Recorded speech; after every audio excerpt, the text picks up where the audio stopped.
আজকে আমি দেখো ওটসের পোলাও তৈরি করব। এই ওটসের পোলাওটা আমি কিভাবে তৈরি করব তোমরা প্রথম থেকে শেষ পর্যন্ত পুরো ভিডিওটাকে দেখতে থাকো। তার জন্য এখানে আমি এক বাটি ওটস নিয়েছি। দেখো এখানে প্রায় 150 গ্রাম এখানে ওটস রয়েছে। 150 গ্রাম ওটস আমি এখানে নিয়েছি। তোমাদের যদি বেশি লাগে তোমরা বেশি করেও নিতে পারো। আমার যেটুকু লাগবে আমি ঠিক সেটুকুই নিয়েছি। আমি এক সাইডে রেখে দিয়েছি। সাইডে রেখে গ্যাসে একটা কড়াই বসিয়ে দিয়েছি। কড়াইটা গরম হয়ে গেছে। অল্প একটু সাদা তেল আমি দিয়ে দেবো। তোমরা যদি মনে করো সাদা তেলের বদলে ঘি দেবো তোমরা ঘিটাও দিতে পারো। আমি ঘিটা আর দেবো না, সাদা তেলই দেবো। আর এর মধ্যে দিয়ে দেবো সামান্য অল্প একটুখানি লবণ, আর দেবো অল্প একটুখানি হলুদের গুঁড়ো। হলুদের গুঁড়োটা দিয়ে একটু ভালোভাবে মিশিয়ে নেবো। আর চারিদিকে কড়াইয়ের চারিদিকটায় আমি গায়ে একটু লাগিয়ে দেবো, এতে কালারটা ভালো আসবে। তার জন্য অল্প করে একটু হলুদ আমি এর মধ্যে দিয়ে দিয়েছি। তারপর আমি দিয়ে দেবো দেখো কেটে রাখা সবজি দেবো কিছু। কেটে রাখা সবজি আমি এর মধ্যে দেবো। কটা আলু কেটে রেখে দিয়েছিলাম, আলু দেবো। ছোট ছোট করে কেটে রেখে দিয়েছি। আর দেবো কটা গাজর। আর এখানে আমি কেটে রাখা গাজরের আলুগুলোকে দিয়ে দেবো সব। তোমরা যদি মনে করো অন্য কোনো সবজি দেবো তো সেটাও তোমরা অন্য কোনো সবজি তোমাদের কাছে যা টাকা আছে তোমরা এই সবজিটাই দিয়ে দিতে পারো। মানে গাজরগুলো আর আলুটাকে একটু ভেজে নেবো। কন্টিনিউ নাড়বো, দেখবে নাড়তে নাড়তে ভাজা হয়ে যাবে। আর ভাজার সাথে সাথে সিদ্ধ হয়ে যাবে। এবার এখানে একটুখানি ফাঁকা করে জায়গা করে নেবো। মধ্যেখানে জায়গা করে কটা আমি এর মধ্যে চিনে বাদাম দিয়ে দেবো। চিনে বাদাম কটা একটু ভেজে নেব। চিনে বাদাম কটা হালকা করে একটু এখানে ভেজে নিলাম। আবার যদি মনে হয় হালকা করে ভেজে নিয়েছি তাই কী হয়েছে, এর সাথে মিশিয়ে দিলে একসাথেই ভাজাটা হয়ে যাবে। চিনে বাদামগুলো নামানোর কোনো দরকার নেই, একবারে এর সাথে গাজরের সাথে আলুর সাথেই ভেজে নেব।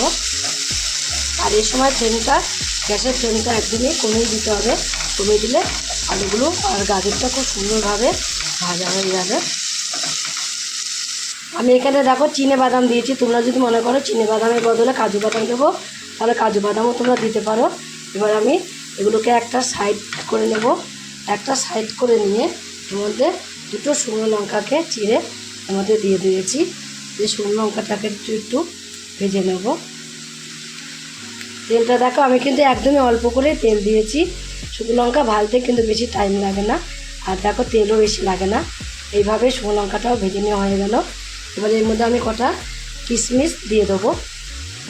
কটা কিশমিশ দিয়ে এর সাথে একবারে মিশিয়ে নেব।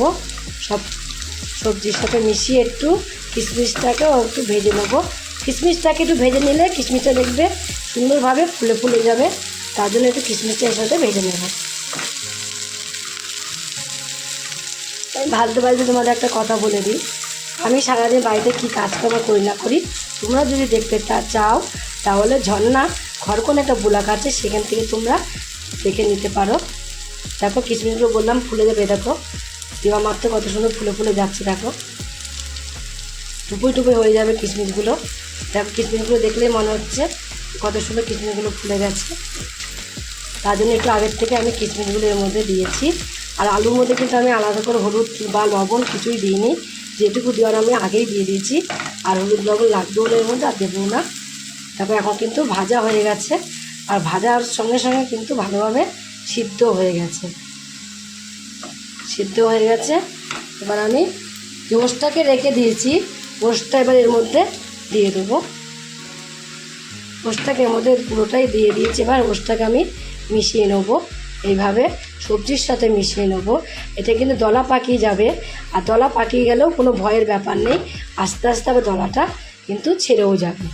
আর যেন দলাটা কম পাকায় নাড়তে থাকতে হবে কন্টিনিউ যদি নাড়তে থাকো তাহলে দলাটা কিন্তু বেশি পাকাবে না।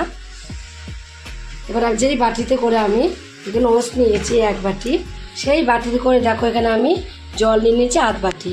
এই আধ বাটি জল যে নিয়েছি আমি জলটা এইভাবে ছিটিয়ে দেবো। এবার জলটা ছিটিয়ে দেবো। জলটা আগে দলা পাকায়নি, কিন্তু এবার জল দেবো বলেই কিন্তু দলাটা পাকিয়ে যাবে। তার জন্য এইভাবে কন্টিনিউ নাড়তে হবে, আর জলটাকে অল্প অল্প দিতে হবে, আর এইভাবে নাড়তে হবে। তাহলে দলা পাকানোর কোনো সম্ভাবনাই থাকবে না, আর দলা পাকাবেও না। পুরো জলটাকেই আমি দিতে হবে এরকম অল্প অল্প করে, একবারে দেওয়া যাবে না। তোমরা যদি মনে করো একবারে পুরো জলটা দিয়ে দেবো, একবারে কিন্তু দিলে একদম দলা পাকিয়ে যাবে। তার জন্যই পুরো দলাটা পাকিয়ে গেলে আর ছাড়বে না, তার জন্য অল্প অল্প করে জল আমি এর মধ্যে দিয়ে দিচ্ছি। দেখো অল্প অল্প করে জল দিচ্ছি আর এইভাবে কন্টিনিউ নেড়ে যাচ্ছি। দেখো তাও কিন্তু দলা ছোটো ছোটো দলা কিন্তু হয়ে আসছে। আর অল্প একটু জল আছে, এই জলটুকু আমি একবারেই দিয়ে দেবো। যে জলটুকু আছে একবারেই দিয়ে দিতে হবে, জলটা হাত দিয়ে দিতে হবে। দেখো পুরো জলটা আমি দিয়ে দিয়েছি। এবার পুরো জলটাকে দিয়েও আমি কিন্তু মিশিয়ে নিয়েছি এইভাবে। দলাটা দেখো দলা কিন্তু অত পাকায়নি, তোমরা দেখলেই বুঝতে পারছো যে দলাটা বেশি পাকিয়ে যায়নি। খেতে যা সুন্দর হবে, দেখতে যেমন সুন্দর হবে, খেতেও ঠিক ততটাই সুন্দর হবে। ও সামান্য অল্প একটুখানি চিনি, না দেওয়ার মতন চিনি দেবো, যেন একদমই মনে হয় না যে আমি এর মধ্যে চিনিটা দিয়েছি। দেখলে মনে হয়, খাওয়ার সময় যেন মনে না হয়, কিন্তু টেস্টটা হবে, প্রচণ্ড টেস্ট হবে। এত টেস্ট হবে খাওয়ার সময়, তোমরা একদিন না খেলে বুঝতে পারবে না যে কতটা টেস্ট হবে। এখন একদম কিন্তু দেখো আস্তে আস্তে কমপ্লিট হতে শুরু করে দিয়েছে। আমি সাদা তেল দিয়ে করেছি, আবার কোনো মশলাও কিন্তু আমি এর মধ্যে দিইনি, যে কোনো মশলা দিয়েছি সেটাও না, মশলা ছাড়াই কিন্তু এটা আমি করেছি। একদম ঝরঝরে হয়ে গেছে। দেখো জলটা যে দিয়েছি একদম এর সঙ্গে টেনে নিয়েছে, মনে হচ্ছে না যে এর মধ্যে আমি জল দিয়েছি। অন্য চাল হলে একদম কিন্তু তোমরা গ্যাসটা বাড়াবেই না, গ্যাস বাড়ালেই কিন্তু নিচে লেগে যেতে পারে বা পুড়েও যেতে পারে।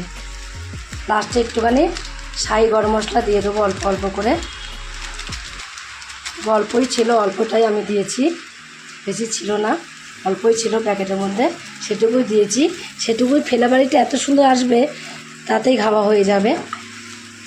এখন কিন্তু একটু নাড়াচাড়া দিয়ে নেব। তোমরা এর মধ্যে যদি মনে করো কারি পাতা দেবো, কারি পাতাটাও তোমরা এর মধ্যে দিতে পারো, দেখবে কারি পাতাটা দিলে কিন্তু আরও টেস্টটা বেড়ে যাবে। কারি পাতা আমার কাছে নেই বলে আমি দিতে পারলাম না। এখন কিন্তু একদমই রেডি হয়ে গেছে। দেখো ঝরঝর হয়ে গেছে, কত সুন্দর দলা পাকিয়েছে, একটা পুরো দলা পাকায়নি। এবার আমি গরম গরম সার্ভ করে দেবো, নামিয়ে দেবো, নামিয়ে সার্ভ করে দেবো।